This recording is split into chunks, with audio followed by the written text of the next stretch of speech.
சமத்துவ பொங்கல் 2026 கொண்டாட்டத்தின் நிகழ்வாக நகைச்சுவை அரங்கம் இப்பொழுது தொடங்க இருக்கிறது.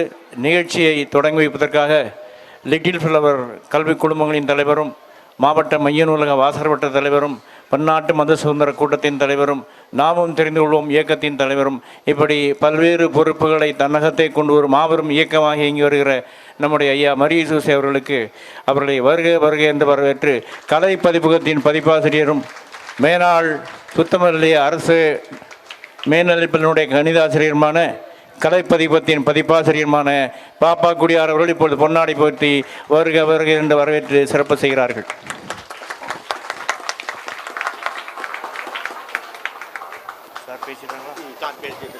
இப்பொழுது இந்த நகைச்சுவை அரங்கத்தை தொடங்கி வைப்பதற்காக ஐயா மரியசூசி அவர்கள் வருகை தருகிறார்கள்.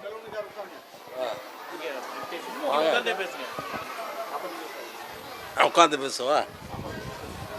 சரி சரி, உட்காருங்க. இது பொங்கல் அன்னைக்கு பொங்கல் சமத்துவ பொங்கல் 2026.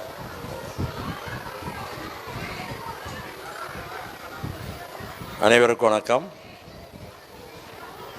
இன்று 2026 ஆண்டு பொங்கல் கொண்டாடி கொண்டிருக்கின்றோம். அந்த பொங்கல் மிக சிறப்பாக நடந்து கொண்டிருக்கின்றது. இந்த பொங்கல் பண்டிகையொட்டி இந்த நகைச்சுவை அரங்கம் அரங்கேறி கொண்டிருக்கின்றது. எல்லோரும் வாழ்க்கையில் நகைச்சுவை என்பது எவ்வளவு முக்கியம் என்பது எல்லோருக்கும் தெரியும். நிறைய நாடகங்கள், காப்பியங்கள், கதைகள், சினிமாக்கள் போன்றவைகளில் இந்த நகைச்சுவையை புகுத்தி அந்த படங்களையும் காவியங்களையும் அந்த நாடகங்களையும் எல்லோ மக்களும் ரசிக்கக்கூடிய அளவில் அந்த நகைச்சுவை எவ்வாறு செயல்படுகின்றது என்பதை நாம் அனைவரும் அனைவோம். காமெடியன் இல்லாத ஒரு நாடகம் இருக்காது. ஷேக்ஸ்பியர் போன்ற நாடகங்களை நாம் எடுத்துக்கொண்டால் நிச்சயமாக ஒவ்வொரு நாடகத்திலும் காமெடியன் மிக முக்கியமான ஒரு பங்கை வைத்து கொண்டிருப்பார். நம்முடைய படங்களில் கண்டிப்பாக காமெடியன் இருப்பார், சிரிப்பு நடிகர் இருப்பார். படங்கள் தொய்வில்லாமல் போவதற்கும் நம்ம கொஞ்ச நேரம் சிரித்து நம்முடைய கவலைகளெல்லாம் மறப்பதற்கும் இந்த நகைச்சுவை மிக ஒரு அற்புதமான ஒரு மருந்தாக செயல்படுகின்றது. அதனால் ஜோக்ஸ் என்பதே மிக முக்கியமான ஒரு மருந்தாக இருக்குது. நம்ம நம்முடைய கவலைகளிலிருந்து நம்மை அதை மீட்கின்றது. அதனால் இந்த நகைச்சுவை அரங்கம் இந்த 2026 பொங்கலன்று இங்கே ஒளிபரப்பப்படுகின்றது என்றால் அனைத்து மக்களும் அன்று கண்டுகளித்து இந்த பொங்கலை மிக சிறப்பாக அன்னைக்கு மகிழ்ச்சியாக இருந்து மகிழ்ச்சியாக தன்னுடைய நேரத்தை போக்கி இந்த நேரத்தை கழிக்க வேண்டும் என்று இந்த நகைச்சுவை அரங்கம் அரங்கேற்றப்பட்டு கொண்டிருக்கின்றது. இந்த நகைச்சுவை அரங்கத்தை நான் திறந்து வைப்பதில் மகிழ்ச்சி அடைகின்றேன். இங்கே வந்திருக்கக்கூடிய நகைச்சுவை பேச்சாளர்கள், நகைச்சுவையாளர்கள் 5 பேர் இருக்காங்க. மிக சிறப்பாக உங்களை எல்லாம் சிரிக்க வைப்பார்கள் என்று நான் நினைக்கின்றேன். அவர்களுடைய நகைச்சுவையில் நீங்கள் அனைவரும் சிரித்து மகிழ வேண்டும். அதே சமயத்தில் நகைச்சுவை யாரையும் புண்படுத்தாமல் இருக்க வேண்டும் என்பது மிக முக்கியம். அதான் சிறந்த நகைச்சுவை. ஹெல்த்தியான ஒரு ஆரோக்கியமான நகைச்சுவை என்றால் எவரையும் புண்படுத்தக்கூடாது, ஆனால் சிரிக்க வைக்க வேண்டும். இதை அப்படிப்பட்ட நகைச்சுவைகளை இங்கே அரங்கேற்றிருக்கின்றார்கள். ஆகையால் இந்த நகைச்சுவை அரங்கத்தை திறந்து வைப்பதில் நான் பெருமை அடைகின்றேன். வணக்கம்.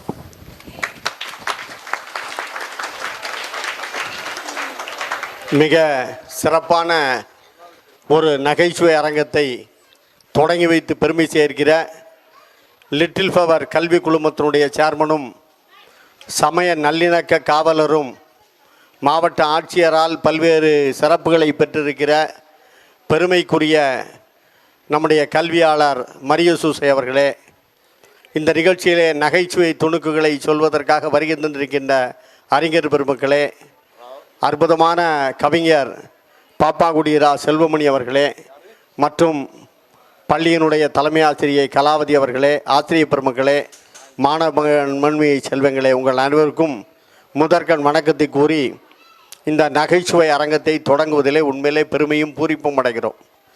நகைச்சுவைங்கிறது சொன்னோன்னா சிரிக்கணும். சிரின்னு சொல்லி சிரிக்க வைக்கிறது சிரிப்பு கிடையாது. அதே மாதிரி நல்ல சிரித்தா 4 சொட்டு ரத்தம் உருவாகுதுன்னு சொல்லி அமெரிக்காவில் கண்டுபிடிச்சிருக்காங்க. ஏன்னா நம்ம உள்ளூரில் சொல்லணும்னு சொன்னால் எவனும் நம்ப மாட்டான். எதை எடுத்தாலும் அமெரிக்கா லண்டன் சொல்லிட்டா எவனாலும் நம்பிடுவான். ஏன்னா யாருமே எதுவுமே யோசிக்க கிடையாது. வள்ளுவர் என்ன சொல்லியிருக்காரு? எப்பொருள் யார் யார் வாய் கேட்பினும் அப்பொருள் மெய்ப்பொருள் காண்பது அறிவு. ஆனால் நம்ம அறிவை யூஸ் பண்ணதே கிடையாது. நம்ம எல்லாம் நிறைய மூட பழக்க வழக்கங்கள் நம்மகிட்ட இன்றைக்கும் நிறைய இருக்குது. பூனை குறுக்க போனால் நம்ம போகக்கூடாதுன்ட்டு. பூனைக்கு லெஃப்ட் தெரியுமா ரைட்டு தெரியுமா ஒன்றும் தெரியாது. ஆனால் நம்ம நாட்டில் இருக்கக்கூடிய நாய்க்கு இருக்க அறிவு நமக்கு கிடையாது. ஏன்னா நாய் ரோடை கரெக்டாக கிராஸ் பண்ணுது. வண்டி வருதான்னு பார்க்கு, வரலன்னா கிராஸ் பண்ணுது. நம்மால் என்ன செய்வான்? வண்டி வரும், இவன் அங்கே போவான் இங்கே வருவான், கடைசியில் வண்டி ஏத்தனை பிறகு தான் இவன் ஒழுங்காக இருப்பான். அது வரைக்கும் ஒழுங்காகவே இருக்க மாட்டான். ஏன்னா இவனுடைய லட்சணம் அப்படி தான் இருக்குது. நம்ம ஆள் பாதி பேர் பார்த்தேன்னா வண்டி ஓட்டுது எப்போ எப்படி என்ன ஓட்டுறதுன்னே தெரிய மாட்டாங்க. ஏன்னா வாழ்க்கையில் பல இடங்கள்லாம் அப்படி தான் இருக்குது. அதுலேயும் நம்ம பஸ்ஸை பாருங்கள், நாம் ஸ்டாப்பில் நிற்போம், ஸ்டாப்பில் நிற்க மாட்டான், ஒரு 10 அடி தள்ளி கொண்டு நிப்பாட்டுவான். நம்ம ஓடி போய் லொங்குன்னு ஏறுவோம். வண்டிக்குள்ளே இருக்க கண்டக்டர் ஏசுவான், ஏறி தொலையவே நீலா ஏவே பஸ்ஸில் வர அப்படின்னு ஏசுவான். அதே இது ஒரு 18 வச்சு பிள்ளை நிற்கட்டும், கரெக்டாக வாசலை கொண்டு நிப்பாட்டிடுவான். அந்த பிள்ளை ஏறுதா ஏறலையான்னே தெரியாது. பிள்ளை நின்னா வண்டியை நிப்பாட்டிடுவான். அதிலே கண்டக்டர் எங்கே இருக்கான்னு தெரியாது. அவன் குதிச்சு ஓடி இந்த பிள்ளை மொதப்படி 2வது படி ஏறும்போது 2 சைடு கம்பியை பிடிச்சிருவான். இந்த பிள்ளை கீழே விழுந்துடக்கூடாதான். ஏறுமா ஏறு, இவன் மேலே ஏற்றி விடுவான். இவனுக்கு வேலை முடிஞ்சிடும். உடனே டிரைவருக்கு வேலை ஆரம்பிச்சிடும். முன்னால் வாம்மா, முன்னால் வா, கீழே விழுந்தா யார் பற்றி சொல்லிட்டான்? யார்? இவர் டிரைவரு. கண்டக்டருக்கு வேலை முடிஞ்சு உடனே டிரைவருக்கு ஆரம்பிச்சிடும். அதிலே முன்னால் கொண்டு பிள்ளைய உட்கார வச்சுருவான். அப்போ வாழ்க்கையில் பொம்பளைகளுக்குன்னு வண்டி நிற்கி, ஆம்பளைக்கு எந்த வண்டி நிற்க மாட்டாங்க. அதுலேயும் பார்த்தீங்கன்னா ஏசு தான் வேறு. அதுலேயும் பார்த்தீங்கன்னா இந்த பெண்கள் பார்த்தீங்கன்னா நல்ல பெண்கள் நிறைய பெண்கள் இருக்காங்க. ஆம்பளை பொம்பளை சீட்டில் உட்காந்துட்டா போதும், போடலை என்ன போட்டிருக்கு பார்க்க வேண்டியதானே, பொம்பளைகள் 2 பேர் நிற்கோம்லாம், எந்திரிச்சு இடம் கொடுக்க மாட்டேலோ அப்படிம்பா பொம்பளை. அதே இது ஆம்பளை சீட்டில் 4 பொம்பளை உட்காந்துக்கிடுவா. ஆம்பளைக்கு எந்திரிச்சு இடம் கொடுக்கவே மாட்டான். வயசானவனாக இருந்தாலும் இடம் கொடுக்கறது கிடையாது. இது வாழ்க்கையில் நிதர்சனமாக நம்ம நடக்கும். அதை விட பார்த்தீங்கன்னா இந்த ஹோட்டலில் பார்த்தீங்கன்னா எல்லா இடத்துலையும் உட்காந்து சாப்பிட்லாம். இந்த கை கழுவுத இடத்துக்கு பக்கத்தில் மட்டும் சாப்பிடவே கூடாது. ஏன்னா சிலவன் கையை கழுவான், சிலவன் வாயை கழுவான், சிலவன் குடலை வெளியே எடுத்து போட்டு கழுவான். அவங்க குடமா அதில் நமக்கு வாந்தி வந்துடும். என்னெல்லாம் தான் பாவி செய்தான், எப்படி தான் இருக்கோ தெரில. எனக்கு தெரிஞ்ச ஒரு வாத்தியார் இருக்கார், நல்ல வாத்தியார். அவரை மாதிரி 4 வாத்தியார் நான் உலகத்தில் இருந்தால் உலகம் விளங்கிடும். ஏன்னா டீ வாங்கினா எவனும் குடிச்சிருவானா, அதனால் டீயை வாங்கி ஒன்றா துப்பி வச்சுருவான். டீயில் துப்பி வச்சுருவான் ஐயா. ஏன்னா எவனும் எடுத்து டீயை குடிச்சிருவானா. நான் என்ன செய்வேன், இப்படி டீயை துப்பி வைக்காமலாம் டீ எடுத்து கொட்டிடுவேன். மூதிப்போ எவனும் குடிக்க வேண்டாம். ஏன்னா நிறைய பேர் அப்படிலாம் இருக்கான். வாழ்க்கையில் வித்தியாசமாக டிசைனாக நம்ம மக்களை பார்க்கலாம். அன்றைக்கி ஒரு டாக்டர் புதுசாக ஆஸ்பத்திரி திறந்தான். ஆஸ்பத்திரியில் புதுசாக போர்டு போட்டிருந்தான், இந்த ஆஸ்பத்திரியிலே மருந்து வாங்குங்கள், 1 வாரத்தில் உங்களுடைய நோய் குணமாகவில்லை எனில் உங்களுடைய பணம் ரெட்டிப்பாக திருப்பி தரப்படும். புதுசாக போர்டு. கன்சல்டிங் ஃபீஸ் எவ்வளோன்னா 500 ரூபா. ஒருத்தன் உள்ளூரில் ஒருத்தன் வில்லங்க இருந்தான். வில்லங்க வீராசாமின்னா அவனை தெரியாத ஆளே கிடையாது. இந்த வில்லங்க வீராசாமி நிறையா டாக்டர்கிட்ட போனான். ஒரு 500 ரூபா கொடுத்து மருந்து வாங்கினான். என்ன அப்படின்னாரு டாக்டர், இப்போ எனக்கு ஞாபகம் மறதி ரொம்ப இருக்குது டாக்டர், என்னன்னே தெரில அப்படின்னா. அப்படியா, ஞாபகம் மறதி தெரியலையா, சரி வேறு என்ன உங்களுக்கு என்ன செய்யுதுன்னா, டாக்டர் எனக்கு இப்போது சுவையே தெரிய மாட்டேங்குது டாக்டர், நாக்கு நமத்து போய் கிடக்கு, ஒன்றுமே சுவையே தெரிலண்ணா. அப்படியா, சரி நர்ஸ் அந்த 8ஆம் நம்பர் பாட்டில் எடுத்துகிட்டு வாண்ணா. 8ஆம் நம்பர் பாட்டில் எடுத்துகிட்டு வந்தான். எடுத்து 2 சொட்டை நாக்கில் ஊற்றினேன். என்ன மாட்டு மூத்திரத்தை வாயில் ஊற்றுதியா அப்படின்னா, அந்த டாக்டர் பார்த்தார், உனக்கு தான் செவ்வாய் தெரியுதுல, மாட்டு மூத்திரம்னு தெரியுது, அப்புறம் என்ன செவ்வாய் தெரில அது தெரில போல அப்படின்னு விரட்டிட்டார். 500 வாங்கிட்டு அனுப்பிட்டார்.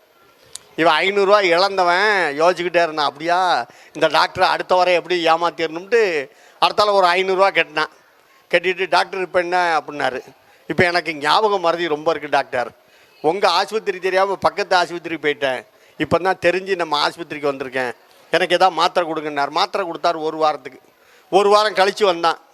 இப்போ எப்படிப்பா இருக்கு, ஞாபகம் மறதி சரியாக இருக்குமே? இல்லை டாக்டர், ரொம்ப மறதி அதிகமாகிட்டு, என் வீட்டுக்கு தெரியாமல் அடுத்த வீட்டுக்கு போயிட்டேன் டாக்டர், 4 பேர் அடித்து போட்டான், இப்படி மறந்துருந்து டாக்டர் அப்படின்னா. அப்படியா, ஓஹோ. நர்ஸ் அந்த 8ஆம் நம்பர் பாட்டில் எடுனா, ஓ மாட்டு மூத்திரத்தை தான் எனக்கு ஊற்ற போகிறாரு அப்படின்னாரு. எல்லாம் ஞாபகம் இருக்கலாம்ல உனக்கு, அப்புறம் மறந்து போது ஞாபகம் மறந்துங்களா, செப்பையே கழட்டிடுவேண்ணா ஓடித்தான். ஏன்னா நாட்டில் ஏமாத்துறதுக்கு நிறைய ஆள் இருக்கான். வாழ்க்கையில் பார்த்தீங்கன்னா நாம் கடமையை செய்யணுமே தவிர என்றைக்கும் வாழ்க்கையில் நல்ல கடமையை செய்யணும். யாராக இருந்தாலும் கண்ண பரமாத்மா எல்லாத்துக்கும் தெரியும். இந்த கண்ண பரமாத்மா வந்து எல்லா வீடுகளிலும் போய் வெண்ணெய் எடுத்து சாப்பிடுவார். அப்போது ஒரு வீட்டில் வெண்ணெய் எடுத்து சாப்பிட போகிறாரு. அந்த வீட்டில் ரொம்ப விவரமாக என்ன செஞ்சுருக்காங்க, உரியில் வெண்ணெயை போட்டு உரிக்கு கீழே ஒரு மணியை தொங்க விட்டுருக்காங்க. கண்ண பரமாத்மா அந்த மணிகிட்ட சொன்னார், மணியை நான் உரியில் இருக்க வெண்ணெய் எடுத்து திங்க போகிறேன், நீ மணி அடிக்கக்கூடாதுன்னாரு. மணி ஓகே நான் அடிக்க மாட்டேன், நீங்கள் பாட்டுக்கு சாப்பிடுங்கன்ட்டு. இவர் ஏறும்போது மணி அடிக்கலை, உரியை தொடும்போது மணி அடிக்கலை, உரிக்குள்ளே உள்ள பானையில் கையை விடும்போது மணி அடிக்கலை, பானையிலேருந்து வெண்ணெய் எடுக்கும்போது மணி அடிக்கலை, வெண்ணெய் எடுத்து வாயில் வச்சார், மணி கிணி கிணி கிணின்னு அடிச்சிட்டு அந்த வீட்டுக்காரன் வந்து பிடிச்சிட்டான். அந்த பொம்பளை பிடிச்சிட்டா, ஏல கண்ணா நீ இப்படி எடுத்து வெண்ணெயை திங்கலாம் அப்படின்னு பிடிச்சிட்டா.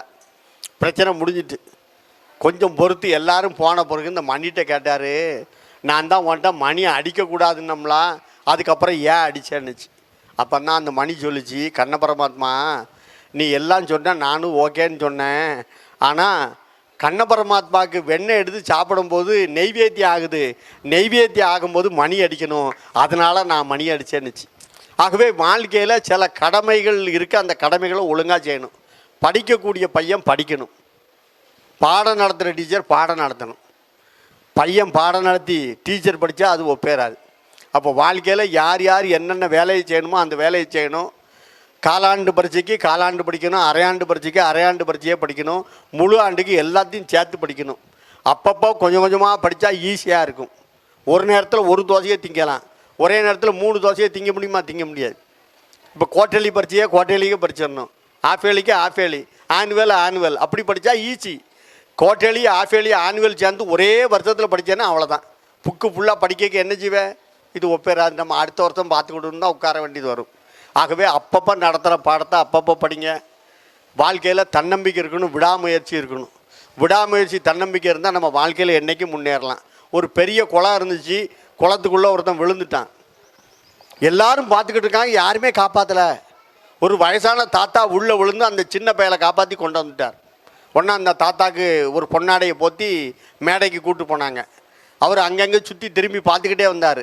அந்தால அங்கே ஏற்பாடு பண்ணவர் சொன்னால், ஒன்றும் கவலைப்படாதீங்க, உங்களுக்கு எது ரூபாவா வேணாலும் நாங்கள் தாரோம், நீங்கள் ஏன் போட்டு வருத்தப்படுதீங்கன்னாரு. அதெல்லாம் ஒன்றும் இல்லை, எனக்கு ஒன்று தெரியணும் அப்படின்னாரு. என்ன தெரியணும்னாங்க. மைக்கை பிடிச்சி சொன்னார், எல்லோரும் சும்மா இருக்கும்போது என்னை யார் குளத்துக்குள்ளே தள்ளனான்னு தெரியணும்னாரு. வயசானவர் அவராக விழுந்து தேடலை, அவரை எவனோ பிடிச்சி உள்ளே தள்ளிட்டான், கூட்டத்தோட கூட்டமாக. ஏன்னா வாழ்க்கையில் நிறைய இடங்களில் இப்படிலாம் பிரச்சனை நடக்கும். ஆகவே பிரச்சனை இல்லாமல் இருக்கணும்னா நல்ல எண்ணங்கள் சிந்தனைகளை வளர்த்து கொள்ள வேண்டும்னு சொல்லி அற்புதமான இந்த நகைச்சுவை அரங்கத்தில் தொடர்ந்து நகைச்சுவை சொல்கிறதுக்காண்டி நல்லாசிரியர் விருது பெற்ற, ரோட்டரி கழகத்தில் தலைவராக இருந்து பல்வேறு சிறப்புகளை பெற்ற நல்லாசிரியர் நடராஜன் அவர்கள் வருகை தருகின்றார்கள்.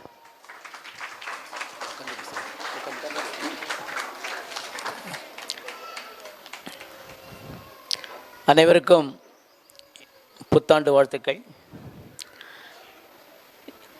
இந்த மன்றத்தினுடைய தலைவர், அரங்கத்தில் வீற்றிருக்கின்ற ஆண்டோர் பெருமக்கள், கேட்டுக்கொண்டிருக்கின்ற ஆண்டோர்கள், அறிஞர்கள், மாணவ செல்வங்கள், ஆசிரியர்கள், அத்தனை பேருக்கு என்னுடைய மனமார்ந்த வாழ்த்துக்களை தெரிவித்துக் கொள்கிறேன். வனம், காடு.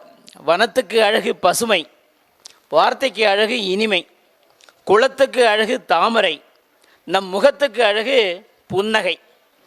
சிரிக்க தெரிந்தால் போதும், துயர் நெருங்காது ஒருபோதும். நல்ல எம்ஜிஆர் படத்து பாடல், அந்த பாட்டு பாடல். அதில் தான் அந்த காலத்திலே வள்ளுவர் பாட்டு, இடுக்கண் வருங்கால் நகுக அப்படின்னார். பஸ் போயிட்டுருக்கு, ஓட்டிகிட்ருக்கான் டிரைவர், சிரிச்சிட்டான். யோ கண்டக்டர் கேட்குறான் டிரைவர், என்னையா சிரிப்பு? வள்ளுவரை நினைச்சேன்யா. வள்ளுவர் ஏன் இப்போ என்ன நினைக்கிற? இடுக்கண் வருங்கால் நகை சொல்லியிருக்கார். அது இடுக்கண் வரும்போது தானே. இப்போ என்ன, வண்டியில் பிரேக் இல்லை, அப்போ எப்படி இருக்கும்? சிரிப்பாக வரும் இல்லையா? ரொம்ப கஷ்டமாக இருக்கும். அந்த பஸ்ஸில் வரும்போதெல்லாம் நிறைய இது இருக்குது. Ticket ticket ticket ticket ticket ticket ticket ticket ticket ஆமா, பையன் பையன் பையன் என்னம்மா பையன் டிக்கெட் எடுக்கலையா? இங்கே பின்னாடி தாடி வச்சுருக்காரு, அவர்கிட்ட கேளுங்க. அது யார் அது பின்னாடி தாடி வச்சுருக்கிறது? எல்லோரும் முன்னாடி தானே வச்சுருப்பாங்க இல்லையா? அந்த மாதிரி பஸ்ஸு ராயப்பேட்டை வழியாக, மெட்ராஸில் ராயப்பேட்டை இருக்குது, ராயப்பேட்டை வழியாக போயிட்டே இருந்தது. ஒரு பெரியவர் இந்த கண்டக்டர் பக்கத்தில் உட்காந்து, கண்டக்டர் இந்த இன்வாய்ஸ் எழுதிட்டு இருக்காரு, எவ்வளோ டிக்கெட் ஏறி இருக்குது, எவ்வளோ இறங்கி இருக்குலாம் எழுதிட்டு இருந்தார். இந்த வயசான அந்த பெரியவருக்கு வந்து இது ராயப்பேட்டை தானான்னு ஒரு டவுட்டு. யார்கிட்ட கேட்கலாம்? சரி அப்படியே கண்டக்டர் கேட்டுருவோம். ஏன்பா கண்டக்டர், இது ராயப்பேட்டை தானே? சி கையடி, இது தோள்பட்டை அப்படின்னாரு. என்ன ராயப்பேட்டையில் தோள்பட்டை போல் இருக்கு. அதுமாரி ஃபுட்பாலில் நிறைய பேர் தொங்கிட்டே இருப்பாங்க, நிறைய பார்க்குறீங்க. ஃபுட்பால்லாம் பார்க்கும்போது கண்டக்டர்லேருந்து கத்துவான், யோ அது யாரையாவது ஃபுட்பாலில் அப்படிமா. நான் தான் அந்த மேலே தெரு ராமசாமி பையன், 2வது பையன். உங்கள்கிட்ட அட்ரஸாக கேட்டவங்ககிட்ட யாருப்பா இருந்தாலும் உள்ளே வர வேண்டியது தானே, அது கேட்க மாட்டான். யார்? நான் தான் அப்படிங்கிறான் அவன். சில பேர் இடம் பிடிக்கிறது பார்த்திங்கன்னா அது ரொம்ப வேடிக்கையாக இருக்கும். கூட்டம் போடும் ஒவ்வொருத்தரும். சில பேர் இந்த குழந்தைகளையே தூக்கி தூக்கி விடுவாங்க. இல்லை இடத்த போடல, அங்கே உட்காந்துக்கல அப்படிம்பாங்க. ஒருத்தர் பேக்கை போடுவார், இன்னொருத்தர் பையன் போடுவார், கர்ச்சிப்பை போடுவோம், கர்ச்சிப்பெல்லாம் போட்டு நிறைய பார்த்துருப்பீங்க. ஒரு அம்மாவுக்கு இடமே இல்லை, என்ன டக்குன்னு ஒரு ஐடியா பண்ணாங்க, சட்டார்னு எடுத்தாங்க சௌரி முடிய, தலைப்புறம் மொட்டை அப்படியே வச்சுட்டாங்க, இடம் மட்டும் எல்லாம் அதை பார்க்க இடிச்சிருச்சு இருந்தாங்க. என்ன இப்படிலாம் கூட நடக்கிறது உண்டு. அதுமாரி ஸ்கூலில் பார்த்தீங்கன்னா நல்ல ரொம்ப வேடிக்கையாக இருக்கும். 2 பசங்க என்ன பண்ணால் அந்த பெஞ்சு எடுத்துகிட்டு வெளியில் வந்தோம். அப்படியே டே கிளாஸ் ரூமில் எதுக்குள்ள பெஞ்சு தூக்குறீங்க? சார் நீங்கள் தான் சொன்னீங்க லாஸ்ட் பெஞ்ச், கெட் அவுட் சொன்னீங்களா இல்லையா? பெஞ்சு தூக்கிட்டு வந்துட்டாங்க. என்ன ஏதாவது டவுட் இருந்தால் கேளு அப்படின்னாரு. பாடம் நடத்தி முடிச்சாச்சு. ஏதாவது டவுட் இருந்தால் கேளு, டவுட்டு கேளுப்பா, ஏதாவது யாராவது டவுட்டு கேளுங்க. 40 பேர் இருக்கீங்க, ஒருத்தங்க கூட டவுட் இல்லையா உங்களுக்கு? டேய் நீ டவுட்டு கேட்டால் தான் நான் எப்படி சொல்லி கொடுத்துருக்கேன்னு உனக்கு தெரியும், நீ எப்படி அண்டர்ஸ்டாண்ட் பண்ணுறீங்கன்னு தெரியும். கேளு கேளு கேளு. ஒருத்தரும் கேட்கல, கடைசியில் ஒருத்தரிச்சான். Very good very good. பார்த்தீங்கன்னா அந்த 40 வந்தாண்டா டவுட் கேட்குறான், புத்திசாலிடா. என்ன டவுட் கேளு. சார் நீங்கள் இது வரைக்கும் நடத்தினது சயின்ஸா சோஷியல் சயின்ஸா சார்? அது கேட்காமலே இருந்திருக்கலாமே. இல்லை கேட்டு பசங்களோட இப்போவே நல்லாயிருக்கும். வேடந்தாங்களுக்கு பறவைகள்லாம் எங்கேருந்து வருது? சார் எல்லா பறவையும் முட்டையிலேருந்து தான் சார் வருது. அது தெரியாதா? டகர் பதில் அடிச்சிடுவான். வேடந்தாங்கல் பறவைகள் எங்கே வருது? முட்டையிலேருந்து வருது. பஸ் ஸ்டாண்டில் 2 பேரை பார்த்தாங்க. 2 பேர் நின்று பேசிகிட்டு இருக்கான். திடீர்னு ஒரு பஸ் வருது, ஒருத்தர் ஏற போகிறாரு. அவர் சொல்கிறார் நின்று, சார் இது வந்து சார்ஜ் கூடின பஸ்ஸு, 10 ரூபா டிக்கெட்டு. பின்னாடி வரக்கூடிய பஸ்ஸு வந்து 7 ரூபா தான், சாதா பஸ், அதில் போயிருங்க அப்படின்னா சொல்லிட்டு இவர் ஓடி போய் 10 ரூபா பஸ்ஸை பிடிக்கிறாரு. அண்ணா என்ன நீங்கள் ஓடுறீங்க? அது அதெல்லாம் டிக்கெட் எடுக்கிறவங்களுக்குப்பா, எடுக்காதவங்களுக்கு என்ன பிரச்சனை அப்படின்ட்டு போகிறான். முத்துங்க டிக்கெட் எடுக்க மாட்டான். அந்த மாதிரி ஒரு இதாக இருக்குது. யானைத்தோலை யாராவது பார்த்துருக்கீங்களா? யானைத்தோல் பார்த்துருக்கீங்களா? ஏந்திரி யாரை பார்த்துருக்கீங்க? நான் பார்த்துருக்கேன் சார். Very good. எங்கே பார்த்தேன்? யானை மேலே தான் இருக்கும் யானைத்தோல், வேற எங்கே இருக்கும் அப்படின்னா அவர் எதுவும் அரகன் முடியாது. எல்லாம் ஒரே பதில். பாம்புக்கு கால் உண்டா? பாம்பு கால் உண்டா? ஒன்று கேட்டார். உண்டு சார். Very good. பாம்புக்கு கால் எப்படிடா உண்டு? உண்டு சார். பாம்பு கால் என்னன்னா பம்புன்னு ஆயிரும், அதனால பாம்பு கால் உண்டு. அதுமாதிரி வீட்டில் பார்த்தீங்கன்னா தெரியும், ஒரு சின்ன பெண் வந்து அழுதுகிட்டே வந்தது. தாத்தா கூப்பிட்டார், எதுக்குமா அடற? எங்க வா பேத்தி, ஏன் அடற? அம்மா அடிச்சிட்டாங்க. கவலைப்படாத வா, நம்ம அப்பா கிட்ட போய் சொல்லலாம். அப்பாவும் அழுதுன்னு இருந்தது. பார்த்துங்க, நடக்கும், சில வீட்டில் நடக்கும்.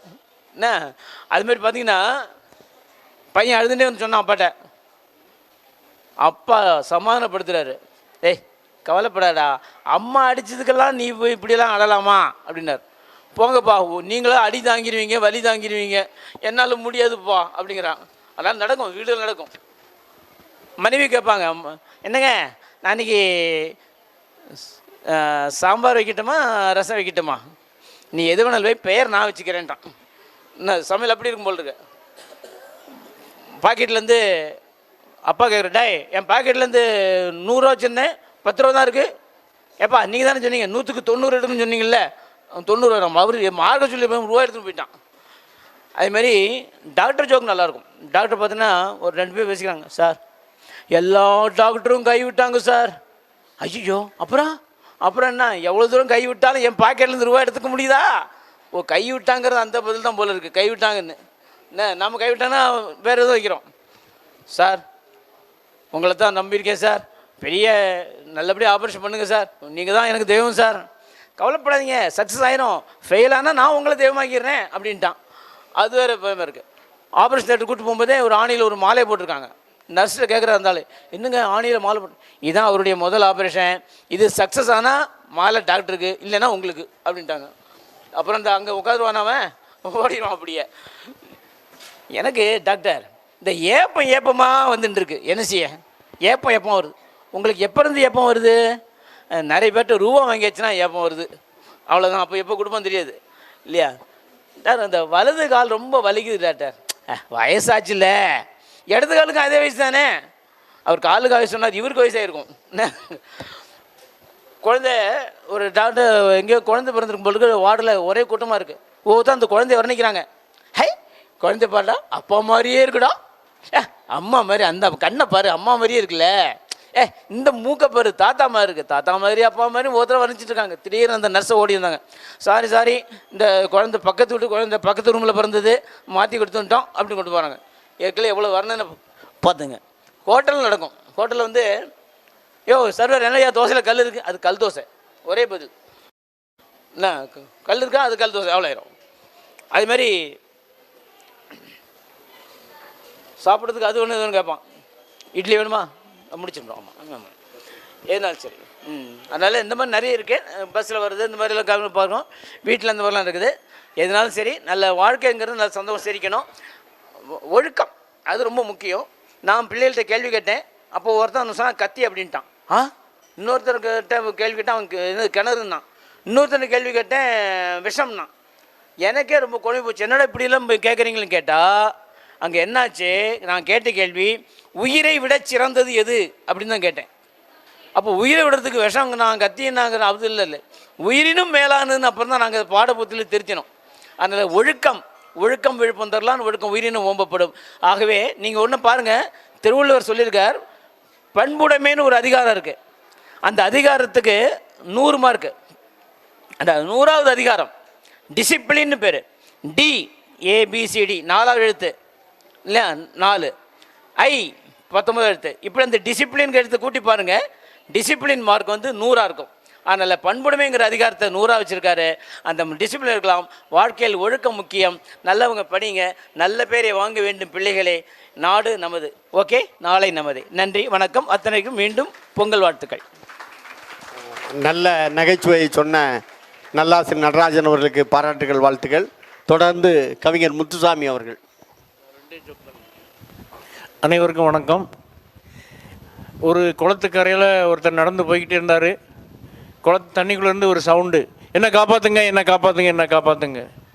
அவர் நடந்து போகிற பேசாமல் போய்கிட்டு இருந்தார். திருப்பி மறுபடியும் குரல், என்னை காப்பாற்றுங்க, என்ன காப்பாற்றுங்கன்னு. அப்போ இப்போ அவர் கேட்டார், ஏன்டா சத்தம் போடுற, எனக்கு நீச்சல் தெரியாது, என்னை காப்பாற்றுங்கன்னு. எனக்கு தான் நீச்சல் தெரியாது, நான் நடந்து போலியா அப்படின்னு சொல்லிட்டான். அதே மாதிரி வெளிநாட்டில் ஒரு திருடனை கண்டுபிடிக்கிற மிஷின் கொண்டு வந்து வச்சாங்க அமெரிக்காவில். 1 மணி நேரத்தில் 500 பேரை கண்டுபிடிச்சிச்சு. அதே இதை லண்டனில் கொண்டு வச்சாங்க, 1 மணி நேரத்தில் 200 பேரை கண்டுபிடிச்சிச்சு. அதே இதை ஆஸ்திரேலியாவில் வச்சாங்க, 1 மணி நேரத்தில் 100 பேரை கண்டுபிடிச்சிச்சு. அதே மிஷினை இந்தியாவில் கொண்டு வச்சாங்க, மிஷினை காணும். நன்றி, வணக்கம். அனைவருக்கும் வணக்கம். இதுவும் பள்ளி சார்ந்தது தான். இந்த மாதிரியான ஒரு திறந்த வெளி இருக்க பள்ளிக்கூடத்தில் வழக்கமாக ஆசிரியர் வந்து வகுப்பெடுக்கும்போது உங்களுக்கு நம்பர் சொல்லுவாங்களா, 26 உள்ளேன் ஐயா, 27 கிடையாது, 28 உள்ளேன் ஐயா, இப்படியே இதாக இருந்துச்சு. இவர் அந்த வகுப்பு மட்டும் போக மாட்டார். கடைசியில் ஒரு நாள் வேறு ஒரு கிளாஸ்லேயே ஒரு உள்ளே போய் உட்காந்துருக்கிறாரு. இந்த ஆசிரியர் வந்துட்டாங்க, அந்த கடன் வாங்கி இன்னொரு ஆசிரியர் வருவாங்கல்ல மாதிரி. 27 உள்ளேன் ஐயான உடனே அவருக்கு ரொம்ப கோபம் வந்து இந்த பையனை அடிச்சிட்டாரு. ஏன் சார் அடிச்சிங்க அப்படின்னு கேட்டால், அவன் மொட்டை போட போயிருக்கான் கோயிலுக்குன்னு சொன்னாங்க, குலதெய்வம் கோயிலுக்கு. இன்னைக்கு பார்த்தீங்கன்னா முடி வளர்ந்து வந்திருக்கு, இவ்வளோ நாள் என் வகுப்பு வரலை, அதனால் அடித்தேன் அப்படின்னு சொல்லி சொன்னாராம். அது ஒழுக்கத்தை மேம்படுத்துவதற்காக. அப்புறம் வந்து பஸ்ஸில் ஒரு பயணி போயிட்டுருக்காரு. எனக்கு டிக்கெட் எடுக்கலைன்னா எந்த விதமான பயமும் கிடையாது. ஏன் செக்கிங் இன்ஸ்பெக்டர் வந்தால் தானே பயப்படணும் அப்படின்னா அவர் வந்து வித்தவுட் டிக்கெட்டில் போகலாராம். இந்த மாதிரி சில நகைச்சுவைகள்லாம் ஆங்கேங்கே நம்ம சந்திக்கும் மனிதர்களிடமிருந்து நம்ம கற்றுக்கொள்ளலாம். இப்போ எல்லோருக்கும் புத்தாண்டு மற்றும் பொங்கல் வாழ்த்துக்கள். நன்றி. கவிஞர் பிரபு அவர்கள். அனைவருக்கும் வணக்கம். இனிய பொங்கல் திருநாள் நாள் வாழ்த்துக்கள். பிள்ளைங்களுக்கெல்லாம் ஒரு கேள்வி என்ன சரியா? லட்டில் பாதியாக இருந்தால் என்ன சொல்லுவீங்க? கட்லெட்டு. சரிதானே? தெரிஞ்சிருக்கேன் உனக்கு தெரியும். ரைட். ஆமாம். அப்புறம் ரோடு போடுறதுக்கு வராங்க பணியாளர்கள்லாம். அவங்க வரும்போது கிட்டார்லாம் கொண்டு வராங்க, வாழை மரம்லாம் கொண்டு வராங்க. எதுக்காக? கிதார் தார் போடும், வாழை மரம் தார் போடுமா, அதனால தான் கிதார் கொண்டு வராங்க, தார் கொண்டு வராங்கன்ட்டு. இப்படி தான் பார்த்தீங்கன்னா ஒரு பேரரசர், அதாவது அக்பரும் பீர்பாலும் வந்து சந்திச்சுட்டு இருக்காங்க. பீர்பால் அமைச்சராக இருக்காரு, அக்பர் அரசராக இருக்காரு. அவர் சொல்கிற போது இங்கே நான் வந்து அக்பர் சொல்கிறாரு, நான் வந்து எந்த முட்டாளையுமே நான் சந்திச்சதே இல்லை அப்படின்னு சொல்கிறாரு. அல்ல இல்லைங்க, முட்டாள்கள் நான் நிறைய சந்திச்சிருக்கேன், இப்பவும் செஞ்சுட்ருக்கேன், எப்பவும் செஞ்சுட்ருக்கேன்னொன்னே அக்பருக்கு கோவந்துட்டு, நான் இருக்கிற இடத்துல நீ முட்டாளை சந்திக்கிறேன்னு சொல்கிறியே, அப்போ என்னையும் முட்டாள்னு சொல்கிறியா அப்படிங்கிற மாதிரி அவர் சொல்கிறாரு. இல்லை அப்படி சொல்லலை அப்படின்னு சொல்ல. அப்போ சரி, நான் ஒரு வாரம் நேரம் கொடுக்குறேன், ஒரு 5 முட்டாள்களை நீ வந்து கூட்டிகிட்டு வரணும், நல்ல முட்டாள்களை, நான் முட்டாள்களை சந்திச்சதே இல்லை அப்படின்னு சொல்லாரு. சரின்னு சொல்லிட்டு இவர் வெளியே வந்து தேட வராரு. தேடி வரும்போது ஒருத்தன் வந்து ஒருத்தனை பார்த்துட்டாரு. அவனை பார்த்த உடனே சரி இவன் ஒரு முட்டாள் தான் அப்படி சொல்கிறாரு. அப்புறம் இன்னொரு இடத்த பார்க்குறேன், இன்னொரு இடத்துல 2 அப்புறம் ஒரு 3 முட்டாள்களை கூட்டிட்டு வந்துடுறாரு. 3 முட்டாள்களை கூட்டு வந்துட்டு, இந்தாங்க 3 முட்டாள்கள் இருக்காங்க அப்படி சொல்கிறப்ப 3 முட்டாள்கள். ஆனால் 5 முட்டாளில் கேட்டேன்னா, இந்த முட்டாள் என்ன செஞ்சார் அப்படின்னா, ஒரு முட்டாள் வந்து குதிரை மேலே போயிட்டு இருக்கும்போது குதிரை மேலே உட்காந்துருக்கான். அவன் தலைக்கு மேலே ஒரு புல்லுக்கட்டை வச்சு தூக்கிட்டு போயிட்டு இருக்கான். அது என்ன அப்படின்னு கேட்கும்போது, என்னடா இப்படி போயிட்டு இருக்க அப்படின்னா, அவன் சொல்கிறான், இல்லை குதிரை நான் உட்காந்தாலே என்னோட சுமையை தாங்காது, இப்போ இந்த புல்லுக்கட்டி வச்சு அது தாங்காதுல, அதனால தான் ஏன் தலைக்கு மேலே வச்சிருக்கேன் அப்படின்னு சொல்லி அவன் சொல்கிறான். அப்போ ஒரு முட்டாள் தானே சார் அப்படின்னு சொல்லி அக்பர்கிட்ட சொல்கிறாப்புல. அடுப்ப இந்த முட்டாள் என்ன செஞ்சான் அப்படின்னா, இவன் வந்து என்ன பண்ணான்னா, விறுவிறுன்னு ஓடிட்டே போயிட்டே இருந்தான். என் மேலே வந்து மோதிட்டான். ஏன்டா என் மேலே வந்து மோதினா? இல்லை நான் வந்து என் குரல் ஒலி வந்து எவ்வளோ தூரம் போகும் அப்படின்னு சொல்லி கேட்டுட்டு நான் சத்தம் கொடுத்துட்டே வந்தேன், அது எவ்வளோ தூரம் போகுது வந்தால் நீ வந்து என் மேலே வந்து மோதிட்டே அப்படின்னு சொல்லி கேட்பான். இவனும் ஒரு முட்டாள் தான் அப்படின்னு சொல்லி கூட்டிட்டு வந்துட்டேன் அப்படின்னு சொல்லிப்பேன். இந்த முட்டாள் என்ன பண்ணா அப்படின்னா, இவன் வந்து ஒரு இடத்துல தேடிக்கிட்டு இருந்தான். என்னடா தேடிக்கிட்டு இருக்கு அப்படின்னா, ஒரு நல்ல வெளிச்சமாக ஒரு இடத்த தேடி இருந்தான். நீ ஏன் தேடுற அப்படின்னா, நான் வரும்போது ஒரு பணப்பையை கொண்டு வந்தேன், அதை வந்து இங்கே வந்து விட்டுட்டேன், அதை தேடினா நினச்சி அது வெளிச்சத்தில் தேடுற இடத்த இருட்டிலே தேடலாம் கிடைக்காதில்ல, அதான் வெளிச்சத்தில் தேடிக்கிட்டு இருக்கேன். அப்போ இவனும் ஒரு முட்டாள் தானே அப்படின்னு சொல்லி கூட்டிட்டு 3 முட்டாள் சரி 3 முட்டாள் கூட்டு வந்து இன்னும் நான் 5 பேரில் கேட்டேன். இன்னும் 2 பேர் முட்டாள் யார் அப்படின்னா, அது நான் தாங்க அப்படின்னா. யார்? பீர்பால் சொல்கிறான், நான் தான் அந்த முட்டாள் அப்படி சொல்கிறான். நீ தானே அப்படி? ஆமாம், நான் ஒரு இந்த நாட்டோட அமைச்சர், ஒரு முட்டாள்களை தேடி நான் போனோம்ல, நான் ஒரு முட்டாள் தானே அப்படி சொல்கிறேன். அப்போ 5வது முட்டாள் யார்? அதை நான் என் வாயால் எப்படியா சொல்லுவேன் அப்படின்னு சொல்கிறாரு. நன்றி, வணக்கம். தொடர்ந்து புன்னை செழியன் அவர்கள்.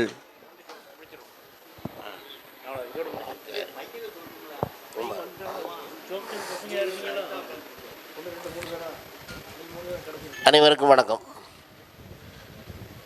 ஒரு கோர்ட்டில் கைதியை நீதிபதி பார்த்து கேட்குறாரு, ஏன்பா யாருமே திறக்காத பூட்டு இதுகளில் நீ இப்படி திறக்கிற அப்படின்னு கேட்குறாரு. அதுக்கு கைதி சொன்னான், சாமி தண்டனை கொடுங்க, தொழில் ரகசியத்தை கேட்காதீங்க, இன்னும் 4 இடத்துக்கு நான் போக வேண்டியிருக்குது அப்படின்னு. எங்கிறது ஒரு சபை அரங்கத்தில் வந்து அந்த நிர்வாகி கேட்குறாரு, உங்கள் தலைவரை போட தொந்தரவு தாங்க முடியல, கையெழுத்து போட வரச்சுன்னா வேற எங்கேயோ போயிருக்காரு அப்படின்னு. அவர் எப்போவுமே ஸ்டேஷனில் தான் கையெழுத்து போட்டு பழக்கம், அதனால் நீங்கள் ரிஜிஸ்டர் ஸ்டேஷனில் கொண்டாந்து வச்சுருந்தீங்கன்னா கையெழுத்து போடுவார் அப்படின்னு சொல்லுங்க. நன்றி, வணக்கம். புன்னை செழியன் தொழில் ரகசியம் சொன்னது கிடையாது. தொடர்ந்து மாணவர்கள் ஒவ்வொரு தடவை பேரை சொல்லி.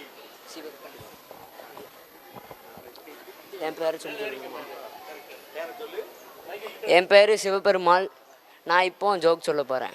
படிச்சுக்கிட்டே விளையாடுற விளையாட்டுனா எது சொல்லுங்கள்? படிச்சுக்கிட்டே விளையாடுற விளையாட்டு எது? கரெக்ட், கபடி. ஒருத்தன் பூவை எடுத்து துப்பாக்கியில் போட்டு சுட்டானா, அது ஏன்? ஏன்னா அது குண்டு மல்லியான்.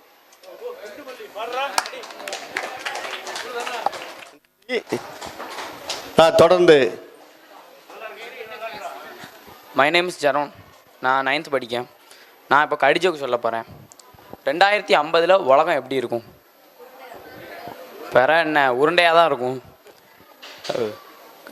யாரையும் கடிக்காத விலங்கு எது? கரெக்ட், கை விலங்கு தான் யாரையும் கடிக்காது. Thank you thank you.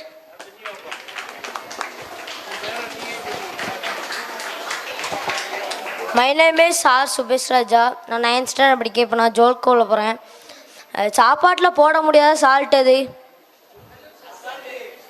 கரெக்டாக, அசால்ட்டு. அன்னப்பறவையும் பாலையும் தண்ணீரையும் பிரிக்குது? வேற எதுக்கு? குடிக்க தான். சரி சார், வாங்க மேகலிங்க சார்.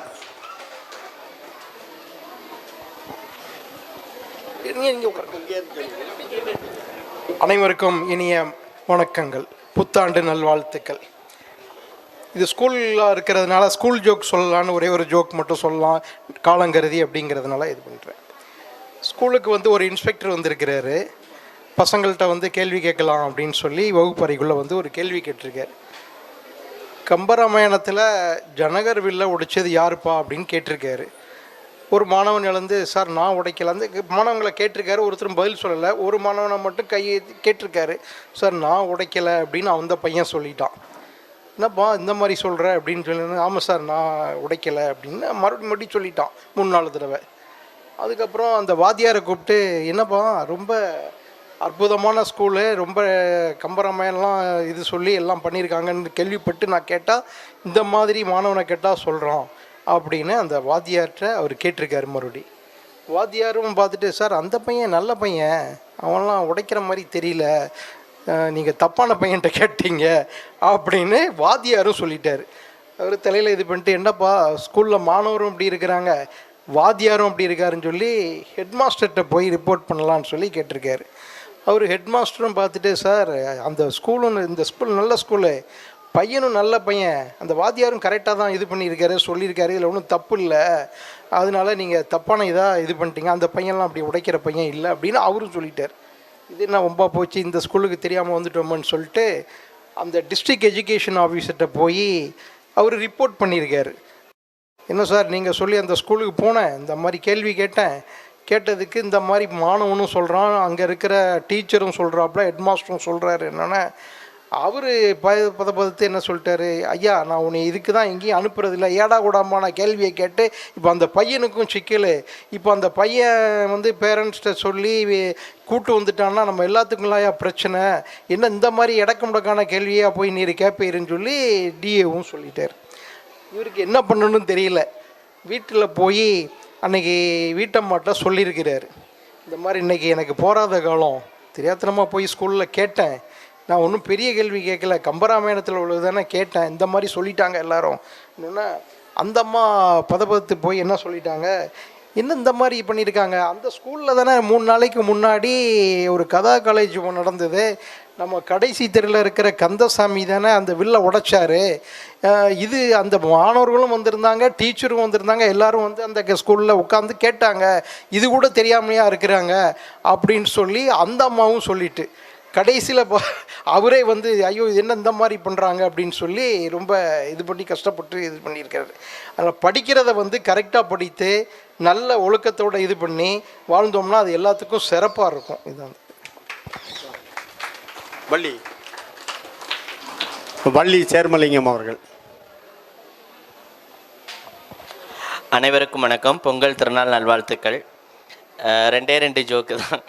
என்னென்னா, ஒருத்தர் வீட்டுக்கு போயிட்டுருக்காரு, போன உடனே இன்றைக்கி ஒரு விஷயம் நடந்துச்சு தெரியுமா அப்படின்னு சொல்லி கேட்குறாரு. அவங்க வீட்டுக்கு அம்மா கேட்குறாங்க, என்னங்க என்ன நடந்துச்சு, வெளியே போயிட்டு வந்தாலே உங்களுக்கு இதே வேலையாக போச்சு, என்னத்தையாச்சும் ஒன்று சொல்ல வேண்டியது, நம்ம கல்யாணம் பண்ணி வச்சார்ல அந்த ஐயர் இறந்து போயிட்டாருமா அப்படின்ட்டு இருக்காரு. உடனே அந்த அம்மா அதுக்கு ஒரு பதில் சொல்லியிருக்கு. என்ன சொல்லியிருக்கும்? யாருக்காச்சும் ஐடியா? என்னம்மா புரியல? அவர் செத்தா நம்ம இல்லை, அது இல்லை, ஆன்சர் இல்லை. அந்த அம்மா சொன்னிச்சான், செஞ்ச பாவம் சும்மா விடுமா அவரை அப்படின்னு சொல்லி கேட்டுச்சான். அதுதான். அப்புறம் இன்னொரு ஜோக் என்னென்னா, ஒரு ஸ்கூலில் பேப்பர் எவல்யூஷன் நடந்துகிட்ருக்கு. இது என்னென்னா ஆனுவல் பப்ளிக் எக்ஸாமுடைய பேப்பர் எவல்யூஷன். இப்போ எல்லா டீச்சர் சாரும் அங்கே உட்காந்துருக்காங்க.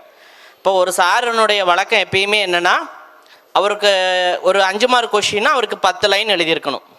2 மார்க் கொஷின்னா 3 லைன் எழுதியிருக்கணும். அது என்ன எழுதியிருந்தாலும் சரி, அவர் என்ன பண்ணுவார்னா லைனை பார்ப்பார், கூட்டுவார், 3 லைன் 1.5 மார்க் போகட்டும். 5 மார்க் கொஷினா 10 லைன் எழுதியிருக்கான்னா 2.5 மார்க் அப்படின்னு சொல்லி டிக் அடிச்சுக்கிட்டே இருந்திருக்காரு. பக்கத்தில் இருந்த ஒரு சார் கேட்டிருக்காரு, என்னப்பா நீ கணக்கு பண்ணி இப்படி இது பண்ணிகிட்டு இருக்கீங்களே, இதனால படிக்கிற பையன் படிக்காத பையன் இது மார்க் இதாகுமே அப்படின்னு சொல்லியிருக்காரு. அன்னைக்கு இவர் உண்மை பேப்பரை பார்த்து திருத்த வேண்டியது தானே, இங்கே என்ன வேலை அப்படின்னு சொல்லி சார் சொல்லியிருக்காரு. இப்போ அந்த சார் வந்து சரின்னு சொல்லிட்டு இதே பண்ணிகிட்டு இருந்தோடனே திடீர்னு ஒரு நாள் என்ன நடந்திருக்குன்னா, பேப்பர் ரெவல்யூஷனில் வேறு ஸ்டேட்டினுடைய பேப்பர் வந்து மாறி இங்கே வந்துருச்சு. அதாவது தமிழ் பேப்பருக்கு பதிலாக என்ன வந்திருக்குன்னா, தெலுங்கானாவில் உள்ள கன்னட பேப்பர் அந்த மொழி பாடத்துக்கு உண்டான தேர்வு பாடம் இங்கே வந்துருச்சு. இவர் வழக்கம் போல் 10 லைன் இருந்தால் 2 மார்க்கு 3 மார்க்குன்னு டிக் பண்ணியிருக்காங்க. அப்போ அந்த சூப்பர்வைசர் வந்து சொல்லியிருக்காங்க, யாரோ ஒருத்தருடைய பேப்பர் வந்து இந்த மாதிரி மிஸ் ஆகி வந்துருச்சு, உங்களுக்குள்ளே அந்த பேப்பர் இருக்குதுன்னு நினைக்கிறேன் சார், அந்த பேப்பரை வச்சுருக்க ஸ்டாஃப் மட்டும் கொண்டு வந்து கொடுத்துருங்க அப்படின்னு சொல்லியிருக்காங்க. இப்போ எல்லா சாரும் வந்து பார்த்துட்டு இருக்காங்களா, இல்லையே எல்லாம் தமிழ் பேப்பர் தான் இருக்குது அப்படின்ட்டு. நம்ம சாரை பற்றி தெரிஞ்ச பக்கத்தில் உள்ளவர் பார்த்துருக்காரு, நீங்கள் தான் அதை எழுதியிருக்கீங்க, என்ன பேப்பர் திருத்திட்டு இருக்கீங்க, நீங்கள் என்ன பாருங்கள் அப்படின்னு. தமிழ் பேப்பர் மாதிரி தெரியலையே அப்படின்னோடனே அவர் சொல்லியிருக்கார், எங்கே சார் இப்போ உள்ள பசங்க தமிழாவா எழுதுறானோ, எழுத்த பாருங்க எப்படி எழுதி வச்சுருக்கான் அப்படின்ட்டு அவர் வழக்கம் போல் 10 லைனுக்கு 2.5 மார்க்குன்னு திருத்திக்கிட்டே இருந்திருக்காரு. கடைசி அந்த டிஓ ஆஃபீஸ் வந்து கண்டுபிடிச்சிட்டாங்க, ஒரு வழியாக இவர் தான் திருத்தியிருக்காரு அப்படிங்கிறத கண்டுபிடிச்சிட்டாங்க. பேப்பரை வாங்கிட்டு கொண்டு போய் அந்த மாநிலத்தில் ஒப்படைச்சிருக்காங்க. இப்போ அந்த மாநிலத்தில் உள்ள ஒரு சார் வந்து ஒரு வார்த்தை சொல்லியிருக்காரு, அதை கேட்டோடனே டிஓ அசந்து போயிட்டாராம். அவன் என்ன சொல்லியிருப்பாரு, இவ்வளோ கரெக்டாக நாங்கள் கூட திருத்ததுன்னு கிடையாது சார், எப்படி சார் அவருக்கு தமிழையும் படித்து கன்னடத்தையும் படித்து இவ்வளோ அழகாக ப்ராக்டிஸ் பண்ணி திருத்தியிருக்காரு அப்படின்னு சொன்னாராம். இது ஜோக்கு, இதுக்கு நீங்கள் எல்லோரும் சிரிக்கணும், சரியா? Okay, time. எல்லாருக்கும் இனிய பொங்கல் திருநாள் நல்வாழ்த்துக்கள். ஓகேவா? நன்றி. ரொம்ப சிரிக்காங்க, அப்புறம் எங்கேயா கொண்டு சேர்த்துருவாங்க. நன்றி. ரொம்ப அருமையான நகைச்சுவை அரங்கம் நடைபெற்றது. நல்ல சிரித்து மகிழ்ந்தோம். வாழ்க்கையில் சிரித்து மகிழ்ந்து இருப்போம். நாமும் சிரிப்போம், பிறரையும் சிரிக்க வைப்போம். நன்றி, வணக்கம். உங்கள் இதயங்களின் எண்ணமாய், உங்கள் பதிவுகளின் வண்ணமாய் தாமிரா வெப் டிவி. உங்கள் பதிவு நிரந்தர பதிவு.